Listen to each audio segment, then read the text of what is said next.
was just wondering how, I mean, you're publishing things that are sometimes 70, 80 years old. Yeah. Obviously, you're not getting a Word document that's already gone.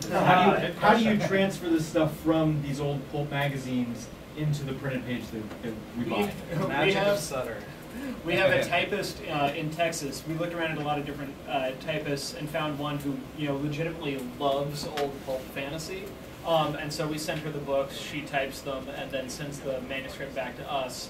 And then so it's one of those things where even though the books have been, published already, we still have to do several editing passes to catch any typing errors or anything else and make sure that if something's messed up, well, make sure that it was messed up in the original 1936 version, which happens more often than you'd think. But yeah, and that's actually one of the reasons why we love our typist is because of her attention to detail, simply because she is also a science fiction fan. It's always kind of fun because usually what will happen is I will pick a book or Pierce will pick a book or these guys will say, hey, we should publish this. And usually there's like a champion of a given book, the first guy who read it said we should publish this. And the typist is kind of the first purely objective review of the books that we get. So sometimes, I'll hear from Sutter and he'll be like, well, the typist didn't like that. Or they're like, oh, this is a typist's favorite book. And I'm like, yeah, vindication, so she's kind of our bellwether. Yeah, and it's funny, something like The Swordsman of Mars, that, She loved that, didn't she? Yeah, well, that was the thing. I had read that and I went, this is very Burroughsian, very old school sort, like, it is definitely a product of its time. And so I was like, I don't know if modern audiences will go for it. And turns out the typist was the one who was like, that's the best book you guys have ever sent me. That'll be, they should make a movie out of this. And I was going, oh, Eric was right. By the way, this is Thane. I think Thane can kick Dubia's butt any day. It's true. There's a... And it's been popular with our readers, too. I know, it's kind of amazing. Shows that people love that guy. People want more Burroughs than Burroughs actually produced, Turns out sometimes you want more of something. But, any other questions? What does Paizo learn from publishing this novel line? Oh, boy. I imagine. Everything. We learned a lot. You mean just what we learned about the line in general? Yeah. Oh, boy, yeah. Let's see. How to work with the book channel is totally different than the game trade. For example, every copy of the book that we sell to one of the game distributors is sold lock, stock, and barrel, so we make our money right away. Whereas with the books, they buy them and then they slowly return them over time, and so that's a very different type of business to be in. I think we've learned. I mean, we've kind of been going over some of the things we've learned. I think we've learned to trust our instincts sometimes, and I think that we've learned that that if we think something is cool, then chances are a lot of the readers will think something is cool as well. I've learned it's a hell of a lot harder to do a fiction line than I thought it would be when we started, honestly. Again, I think that the illiteracy to some degree, I guess is the word I would use, of the people who are responsible for whether or not your book is going to make any money, which is to say the buyers, and to some degree even some of the salespeople that you might work with through your distributor, know nothing. I mean, they know nothing about science fiction, about the history of science fiction, about who these authors are, and so the education element has to be much bigger than what we sort of thought at the very beginning. I guess I was sort of thinking, hey, Leah Brackett, she wrote Empire Strikes Back. People know her. She's huge. Well, she's not huge. Nobody knows who she is. And so we're lucky to get a Leah Brackett book into Barnes & Noble. But I have noticed that our luck is getting better. I would always...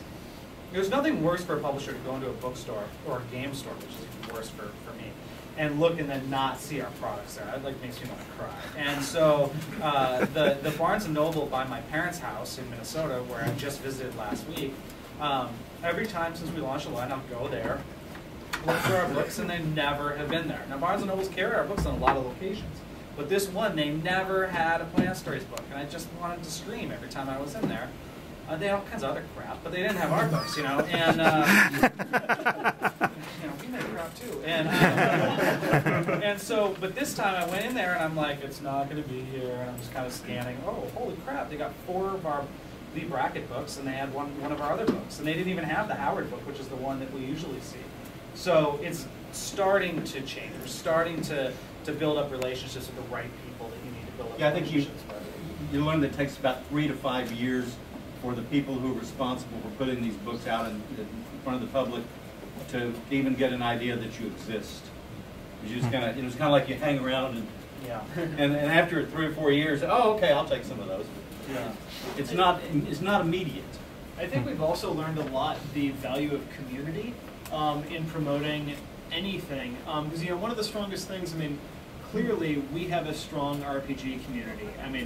We can look around right now and see that clearly people care about what we're doing, and that's realizing how much that affects not just the sales, but the whole atmosphere and attitude of having an actively involved community talking to you, telling you what they like and what they dislike, talking to each other, making recommendations, like having a solid community and sort of fan base is huge. And that's one of the things where moving, we've got that with the RPGs and stuff like that, and then moving into something totally new where we're now building that community from the ground up. It's really, I think it's in the end going to be crucial to the line, especially since we're a line devoted to a certain extent to taking chances. It's in our sort of mission to bring back people who everybody hasn't already read. So we kind of need people to make a little bit of a leap of faith and trust us.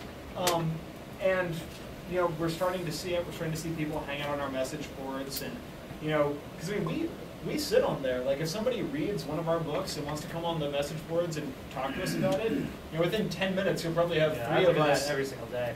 I would say the biggest surprise, really, for me, at least the biggest surprise that's leaping immediately to mind, is like for gaming. It's all about the community thing. For gaming, if let's say the Pathfinder rulebook that we're publishing in August, when that thing comes out, I think you could reliably expect, for better or for worse, that there will be spirited discussion on Paizo.com. There will be discussion on RPG.net. There will be discussion on EN World, and there will be discussion maybe even on Wizards of the Coast website. Right? Those are 4 different, albeit overlapping, communities where people discuss new products and share ideas, and really there is a sense of community. One of the things that surprises me a lot is you would think, okay, gaming is just a really small, it's a small pond, and science fiction publishing, well, obviously, that's huge because that's in every bookstore. There's science fiction channel on cable. Science fiction is way bigger than gaming, undoubtedly. But there aren't the same types of tight-knit communities as there are with gaming. There's not a place where everybody goes when the new book comes out to post about their thoughts about what they just read.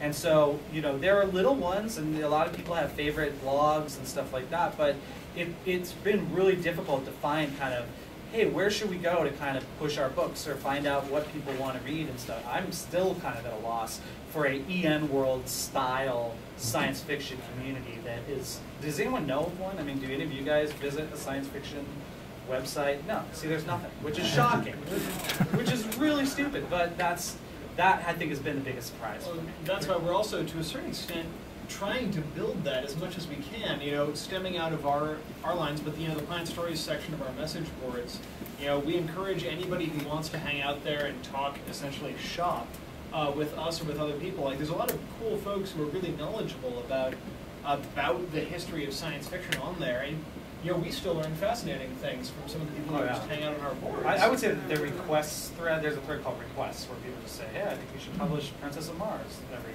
4 pages. That's right. But just if you go through and